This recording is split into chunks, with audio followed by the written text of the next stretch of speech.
Ethan vê sua vida virar de cabeça para baixo quando flagra sua esposa, Emma, em uma situação comprometedora durante uma festa de Natal da empresa. À medida que tenta entender o que está acontecendo, ele descobre segredos e traições que abalam seu casamento. Quando o escândalo se espalha, Ethan enfrenta escolhas difíceis, enquanto Emma faz revelações surpreendentes que podem mudar tudo. Um conto de confiança quebrada e as consequências de lidar com a verdade.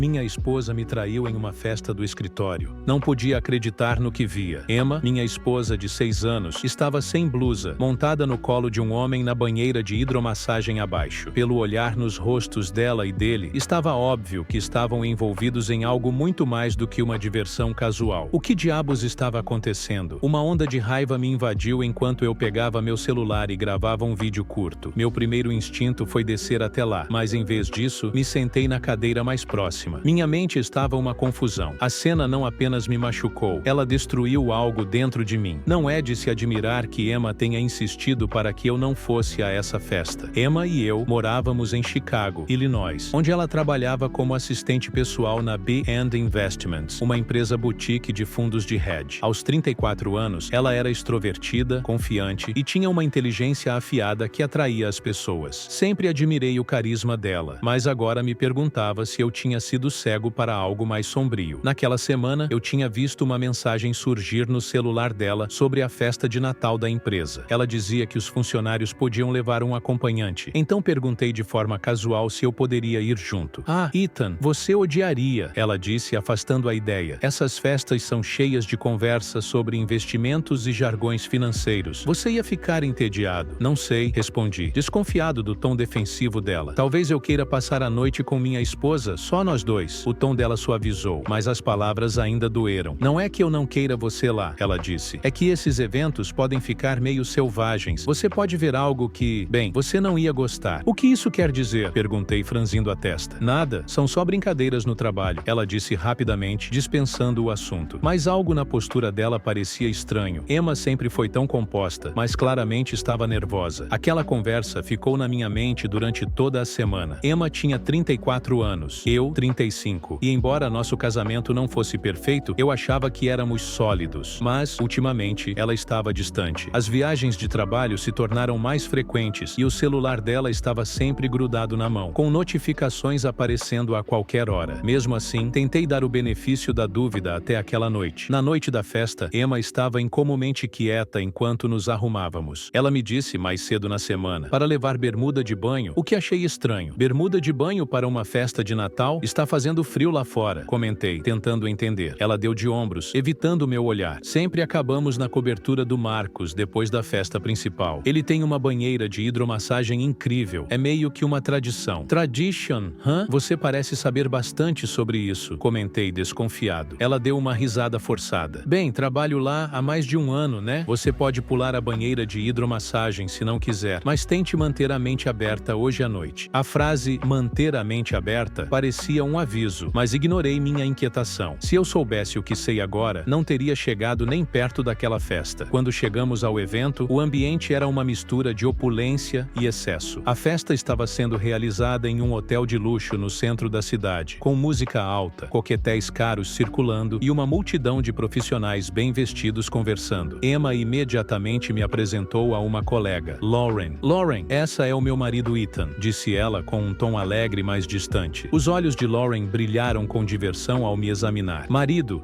você pegou um bem selvagem, ela disse com uma voz carregada de algo que eu não consegui identificar. Emma riu nervosamente. Ah, para, ele não precisa ouvir suas histórias. Fiquei franzindo a testa. Histórias? Que histórias? Ah, nada importante, Emma disse pegando meu braço. Pode me trazer uma bebida? Uma taça de Merlot. Concordei de má vontade e fui até o bar. Quando voltei com o vinho, ela já havia desaparecido. Nos próximos 30 minutos procurei por ela por toda toda parte. Vi colegas dançando, rindo e trocando olhares cúmplices, mas Emma não estava em lugar nenhum. Frustrado, sentei em uma mesa vazia, bebendo meu drink e observando a multidão. 2 horas depois, já estava farto. Não havia em lugar nenhum desde que pediu a bebida, e me sentia um estranho na festa do trabalho da minha esposa. As poucas pessoas que me olhavam ofereciam sorrisos educados, mas distantes, como se não soubessem quem eu era ou por que estava ali. Finalmente me levantei, pronto para ir embora. Se Emma não ia passar a noite comigo, não via motivo para ficar. Quando me dirigia à saída, ela apareceu do nada, acompanhada de Lauren e outros 3 homens. "Aí está você", exclamou Emma, com uma voz um pouco alta demais, tropeçando levemente. Eu podia sentir o cheiro de tequila em seu hálito. "Nós te procuramos por todo lado." "É, claro", murmurei. "Onde você estava nas últimas 2 horas?" O rosto dela ficou vermelho, enquanto os homens ao redor trocavam sorrisos cúmplices. Um deles, um homem mais velho com cabelo puxado para trás, envolveu a mão ao redor da cintura dela, como se fosse algo natural. "Só tomando alguns shots", Lauren disse, sua voz leve, mas com um tom de zombaria. "Shots de quê?" perguntei, estreitando os olhos. "Eu posso sentir o cheiro de tequila, mas tem mais alguma coisa." "Ah, para de ser ridículo", Emma respondeu rapidamente, tentando despistar. "Escuta, estamos indo para o apartamento do Marcus agora. Você vem? Eu vou realmente passar tempo com você ou você vai me ignorar de novo?" perguntei, já perdendo a paciência. O rosto de Emma ficou vermelho e um dos homens deu uma risada baixa. "Ah, não fica assim", ela disse, com um tom defensivo. "Você vai me ver mais tarde. Vou com Lauren e os caras." Olhei para ela incrédulo. "Por que não vai comigo?" Antes que ela pudesse responder, um dos homens pegou a mão dela e a puxou para a porta. "Vamos, cara", disse ele sorrindo. "Você pode nos seguir." Fiquei ali, assistindo Emma desaparecer com eles, rindo enquanto saíam. Eu apertei os punhos, respirei fundo. Algo estava errado, e eu ia descobrir o que era. Fiquei parado por um momento, processando o que acontecia. Aquela cena era estranha demais, algo que não conseguia encaixar na visão que eu tinha do nosso casamento. Decidi seguir, sentindo uma tensão crescente no estômago. O lugar para o qual eles estavam indo ficava a poucos quarteirões dali, e quando cheguei à porta do apartamento de Marcus, ouvi risos e música alta vindo de dentro. Eu respirei fundo e entrei. O apartamento de Marcus era luxuoso, o tipo de lugar que só quem tem muito dinheiro consegue manter. A decoração moderna, com móveis imponentes e iluminação suave, criava uma atmosfera descontraída, mas também muito exclusiva. Algumas pessoas estavam sentadas, outras de pé, conversando em pequenos grupos. Emma estava ali, em uma conversa animada com o homem mais velho de antes, enquanto Lauren observava com um sorriso estranho no rosto. Quando me viu, Emma parou de falar e me olhou rapidamente, mas sem surpresa. Ela parecia culpada, mas tentava disfarçar. "Ah, Ethan, você veio", ela disse, mas a forma como falou não tinha nenhuma emoção real por trás. "Eu não pensei que você fosse seguir." Eu apenas a encarei, meu olhar firme. "Eu não sabia que estava tendo uma festa particular, Emma. Isso aqui não parece uma festa de Natal." Ela deu um sorriso nervoso. "Relaxar não faz mal a ninguém, Ethan. Vamos aproveitar a noite, certo?" Mas a maneira como ela me falou não soava como uma sugestão, e sim como uma tentativa de me acalmar, de me afastar da situação. Eu olhei em volta e percebi algo mais perturbador. As pessoas aqui não pareciam apenas se divertir. Elas estavam fazendo mais do que apenas beber e dançar. As conversas estavam cada vez mais tensas, e alguns olhares furtivos eram trocados entre os homens ao redor de Emma. Quando ela me viu observando, ela deu uma risada nervosa, mas ao invés de tentar me explicar, ela virou a cabeça para o outro lado. Eu vi a mão de Marcus pousando levemente sobre seu ombro. Eu sabia o que estava acontecendo. Aquela amizade deles não era o que eu pensava, e a confiança que eu tinha em Emma, em nosso relacionamento, estava ruindo na minha frente. Antes que eu pudesse dizer mais alguma coisa, um dos homens, com um olhar muito familiar, se aproximou de mim. "Não é bom fazer tempestade em copo d'água, cara. Emma está se divertindo. Relaxe e aproveite." Eu respirei fundo, com o calor subindo na minha garganta. "Eu não vou ficar aqui e fingir que nada disso está acontecendo", eu disse, minha voz firme. "Emma, vamos embora. Agora." Emma olhou para mim. Seu olhar estava vazio, distante. "Eu não posso ir agora. Você não entende?" Ela se virou para os outros homens e meu coração afundou. Eu sabia que ela já tinha feito a escolha dela. Eu fui até a porta e antes de sair, me virei para ela mais uma vez. "Eu não sei o que você está fazendo, Emma, mas quando você decidir voltar a ser você mesma, me avise." A porta se fechou atrás de mim. Eu não sabia para onde ir, o que fazer ou o que mais esperar, mas eu sabia que as respostas não estavam ali. Elas estavam na verdade. Eu iria atrás dela, mas não agora. Eu precisava de tempo. "Se eles entrarem em contato com você novamente, nos avise imediatamente." Quando Marcus foi levado, ele me lançou lançou um olhar fulminante sobre o ombro. Isso não acabou, Ethan. Você vai pagar por isso. Não vai acontecer, murmurei, fechando a porta e trancando-a atrás de mim. Na manhã seguinte, a notícia da prisão de Marcos apareceu nos jornais locais. A manchete dizia: executivo de fundo de investimento preso após confronto na casa de marido separado. A matéria não dava muitos detalhes, mas foi o suficiente para manchar ainda mais a já abalada reputação de Marcos. Nas semanas seguintes, surgiram mais artigos sobre o colapso da B&A Investments. Os clientes começaram a retirar seu dinheiro, citando preocupações com a integridade da empresa. Não demorou muito para que a firma anunciasse que estava fechando completamente. Enquanto isso, Emma estava estranhamente silenciosa. Não tinha notícias dela desde que ela recebeu a notificação dos papéis, mas sabia que isso não duraria. Certamente, 3 semanas depois, Jenny me ligou com uma atualização. Ethan, tenho uma notícia, disse ela. Emma contratou um advogado e está pedindo ao tribunal para que sejam feitas sessões de aconselhamento obrigatórias. O quê? Perguntei incrédulo. Eles podem obrigar isso? Sim, respondeu Jenny. O juiz aprovou 6 sessões. Você será obrigado a comparecer. Não há chance de reconciliação, disse firmemente. Eu entendo, respondeu Jenny, sua voz calma. Mas é importante que você vá. Se o conselheiro perceber que não há chance de reconciliação, isso vai favorecer você. Está bem, murmurei. Mais alguma coisa? Sim, disse ela, hesitando um pouco. Emma alega estar grávida. As palavras caíram sobre mim como um trem desgovernado. Grávida? Você está brincando? Ela está com cerca de 10 semanas, de acordo com o advogado dela. O tribunal não finalizará o divórcio até que a paternidade seja determinada. Se o filho for seu, você será responsável pela pensão alimentícia. Respirei fundo, tentando processar a notícia. Então, eu vou ter que esperar meses para que isso acabe? Sim, mas enquanto isso, o juiz concedeu uma separação legal. Não é o ideal, mas é um progresso. Assenti, embora ela não pudesse me ver. Obrigado pela atualização. Quando chegou a primeira sessão de aconselhamento, entrei no consultório sentindo uma mistura de apreensão e raiva. A doutora Abigail Thompson, uma mulher de meia idade com olhos penetrantes e postura profissional, me cumprimentou calorosamente. Emma já estava sentada em um sofá, com a expressão subjugada. Bom vê-lo aqui, senhor Carter, disse a doutora Thompson, fazendo um gesto para que eu me sentasse. Escolhi uma cadeira a alguns metros de distância, relutante em me aproximar de Emma. A senhora Carter, começou a doutora Thompson. O que você espera alcançar com essas sessões? A voz de Emma tremia enquanto ela falava. Eu quero salvar nosso casamento. Cometi erros, mas eu amo o Ethan e quero que sejamos uma família, disse ela. Eu dei uma risada seca, incapaz de me segurar. A doutora Thompson se virou para mim. E você, Sr. Carter, o que espera dessas sessões? Eu quero que ela entenda que esse casamento acabou, disse de forma direta. Ela destruiu a minha confiança, me humilhou e mentiu para mim durante mais de 1 ano. Não tem como voltar atrás. A doutora Thompson acenou pensativamente. Nem pelo bem da criança? Olhei para Emma e depois para a doutora Thompson. Se for meu filho, eu vou pagar a pensão alimentícia. Mas isso é o máximo que eu posso fazer. Nunca vou perdoar o que ela fez. Os olhos da doutora Thompson se estreitaram enquanto me observava. Entendo. Senhora Carter, gostaria de responder? Emma limpou uma lágrima de sua bochecha. A voz mal audível. Eu sei que cometi erros grandes, mas eu amo o Ethan. Eu nunca deixei de amá-lo. Eu só fui estúpida. Eu ri amargamente. Estúpida não chega nem perto de descrever o que você fez. Você acha que o amor justifica o que fez? Você me traiu durante mais de 1 ano, Emma, e agora espera que eu esqueça tudo isso? Os olhos dela imploravam por uma chance, mas a raiva me dominava. Eu não estava pensando claramente. Não era sobre você, Ethan. Era sobre mim, minhas inseguranças, minha necessidade de me sentir amada. Me poupe da lição de psicologia, interrompi, minha voz cortante. Você não apenas me traiu, você me humilhou de propósito. Você planejou isso, Emma. Isso é o que eu não consigo perdoar. O rosto de Emma se contorceu enquanto ela começava a chorar. A doutora Thompson levantou a mão, sinalizando uma pausa. Vamos dar um passo para trás, disse suavemente. Sr. Carter, eu entendo sua raiva, mas este não é o lugar para você descontar seus sentimentos. Me recostei na cadeira, cruzando os braços. Tudo bem, mas vamos parar de fingir que isso tem conserto. A doutora Thompson se virou para Emma. Sra. Carter, você pode reconhecer a dor que suas ações causaram? Emma assentiu vigorosamente. Eu sei que machuquei ele. Eu me odeio por isso. Você se odeia? Murmurei baixo, sem acreditar nas palavras dela. A doutora Thompson ignorou meu comentário. Esse processo não é sobre atribuir culpa. É sobre determinar se há um caminho para seguir em frente. Vamos encerrar por aqui por hoje, ela concluiu. Eu vou me reunir com cada um de vocês individualmente antes da próxima sessão. Assenti com a cabeça, de forma curta, e me levantei para sair, sem olhar para Emma enquanto saía pela porta. Naquela noite, quando estava estava no meu balcão, tomando uma cerveja, o telefone tocou novamente. Era um número desconhecido, mas a curiosidade me fez atender. Alô? Respondi. Ethan, disse uma voz familiar. Era Lauren. Espero que você esteja feliz. A Emma está no hospital. Minha mão apertou o telefone. Do que você está falando? Ela teve um aborto espontâneo, disse Lauren com frieza. Ela me contou o que você disse para ela durante a sessão de aconselhamento. Você praticamente a empurrou para isso. Fechei os olhos, uma mistura de emoções me invadindo. Não me culpe por isso, Lauren. A Emma fez suas escolhas. Isso é responsabilidade dela. Você é um monstro, ela disparou. O mínimo que você pode fazer é ir ao hospital e fornecer as informações do seu seguro. Legalmente, ela ainda é sua esposa. Por um momento, eu quis dizer a ela para ir para o inferno, mas o conselho de Jenny ecoou em minha mente. Qualquer reação negativa poderia prejudicar o meu caso. Tudo bem, qual é o número do quarto? Lauren me passou os detalhes e eu fui ao hospital. Quando cheguei, conversei com o médico e forneci as informações necessárias. O que aconteceu? Perguntei. O médico balançou a cabeça. É difícil dizer. O estresse pode ter desempenhado um papel, mas não há causa definitiva. Ela está com cerca de 9 ou 10 semanas. Vai se recuperar fisicamente, mas emocionalmente pode levar mais tempo. 9 ou 10 semanas. O tempo indicava que a criança poderia ser minha, mas agora nunca saberia com certeza. Para mim, essa perda apenas acelerou o inevitável. Entrei no quarto de Emma, onde ela estava pálida e chorando. Lauren estava aos pés da cama, me encarando com raiva. Você está feliz agora? Ela sibilou. Fique quieta, respondi com firmeza. Ela recuou, mas não saiu. Olhei para Emma, que me olhou com os olhos cheios de lágrimas. Ethan, ela sussurrou. Me desculpe, assenti. Sinto muito pela sua perda, mas isso não muda nada. Vamos continuar com o divórcio. Ela começou a chorar em silêncio. Eu não quero te perder, disse ela com a voz quebrada. Você já me perdeu, Emma. Falei, minha voz calma, mas resoluta. Fez isso no momento em que decidiu que eu não era suficiente. Isso acabou. Me virei e saí, deixando Lauren para consolar Emma. Minha cabeça estava uma confusão de emoções, mas uma coisa estava clara. Eu havia terminado com Emma de vez. Alguns dias depois, Jenny me ligou com uma atualização. A Emma desistiu das objeções ao divórcio, ela disse. Ela concordou em fazer uma separação limpa. Finalmente, um peso foi tirado dos meus ombros. Isso significa que acabou? Quase, ela respondeu. Ainda há a questão da divisão financeira, mas já fechei um acordo com a B&H Investments, assim como com o Marcos e seu sócio. Eles ofereceram uma quantia substancial para evitar um processo. Quanto? Perguntei. Jenny riu. Você vai ver quando o cheque chegar. Quando o cheque chegou, uma semana depois, fiquei atônito. Era mais dinheiro do que eu jamais imaginei ver na vida. Claro, menos a taxa de Jenny, que foi bem merecida. Valeu cada centavo, respondi com um sorriso. Nos meses seguintes, as consequências do escândalo se espalharam ainda mais. A B&H Investments fechou completamente, à medida que os clientes retiraram seu dinheiro, não querendo se associar a uma empresa manchada por escândalos. Marcos e seu sócio deixaram a cidade, suas reputações em ruínas. Emma e Lauren ficaram em Chicago, arrumaram empregos em uma loja de varejo pequena. De vez em quando, eu as via pela cidade, mas nunca as reconheci ou as cumprimentei. Minha raiva havia desaparecido, substituída pela indiferença. Pela primeira vez em anos, eu me senti livre.